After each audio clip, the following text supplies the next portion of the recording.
He's also does surgery, actual surgery. So he did something on your eye.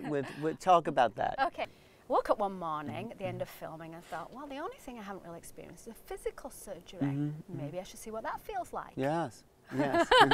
Well, you're not really supposed to do that. Would do what? Well, you're not supposed to, you can't really volunteer for surgery. You can't volunteer. You know, if you're assigned a surgery, you can say, I'd like to have a physical one, but you can't assign yourself a surgery. Oh, I see. So I went in front of John of God and I said, well, you know, I wear glasses when I use a computer. Do you think you could fix my eyes?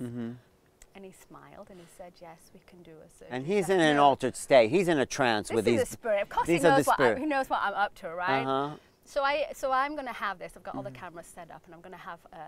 I'm hoping I'm going to get the eye scraping surgery. You're hoping for that? Well, to be honest, I thought, well, that looks pretty easy. Maybe. That's intense. He scrapes your eye with like a little what?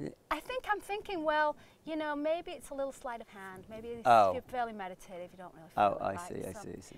So he takes me and he... You're on stage in front of all these people. He takes me on stage and he puts my head back and he takes what looks like a kitchen knife and he starts to scrape my eye. Well, at first, I don't feel anything. I feel his hands. Which eye? Both eyes? Just my left eye. eye. Okay.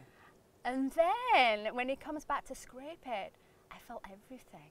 You feel him touching? It was like, oh my gosh, this guy is really scraping my eyeball with a kitchen knife and this is killing me. Oh my God. And I'm like this going, ah. And I'm saying in my mind to the spirits, what's going on? I'm supposed to have spiritual anesthetic. Yeah, and you didn't. And they forgot. Scraping and scraping. Oh and then finally, I think when I was about to give up, he said, the spirits in my mind said, okay, you can have your anesthetic. And it was like they shot me and I went, oh. Why did they let you feel it? Because they wanted to know it was real. I think they wanted to teach me a lesson. I said, I want to feel it. I want to see what it feels like. And I wasn't quite 100% sure. And they showed me, oh no, this is real. He really does this, and you really do get spiritual anesthetic. And I think that was really the turning point where I said, okay, I'm absolutely convinced that something's happening. But what was the effect of this real surgery? The effect wasn't very good. It wasn't? No. What do you mean? Well, first of all, I think partly because I wasn't really doing it for the right intention. And secondly, when you've had an eye surgery, even if it's invisible, he asks you not to read for a week. Oh. And I kind of had a hard time so with the email. So I don't think it did a lot for my eyes. I had somebody test them and they said my left was better and I should have my right done. And I said, no, I don't think so.